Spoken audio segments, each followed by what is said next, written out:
আপনি কি জানেন এই বাংলার মাটিতে প্রকাশ্যে কুরবানি ও আজান দেওয়ার জন্য শুধু সৌদি আরব থেকে একজন বীর মুসলিম এসে যুদ্ধ করেছিলেন?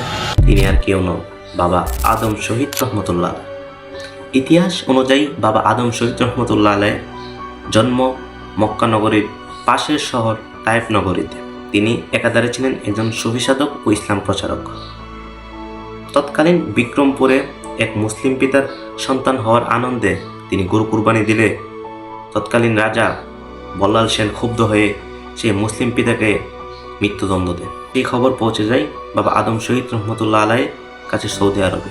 তৎকালীন 1188 সালে তিনি সাথীদের নিয়ে বাংলাদেশে আগমন করেন তথা ভারতবর্ষে আগমন করেন। পরবর্তীতে তিনার অনুসারীর সংখ্যা হাজারে পৌঁছে যায়। তিনি বিক্রমপুরে এসে প্রকাশ্যে কুরবানি ও আজান দেওয়া শুরু করেন এবং মুসলিমদের অধিকার প্রতিষ্ঠার চেষ্টা করেন। তারপর শুরু হয় রাজা বল্লাল সেনের বাহিনীর সাথে তিনার যুদ্ধ। ইতিহাসে আছে যে একসময় তিনি ঈশার নামাজ পড়া অবস্থায় রাজা বল্লাল সেনের বাহিনীর হাতে তিনি শাহাদাত বরণ করেন।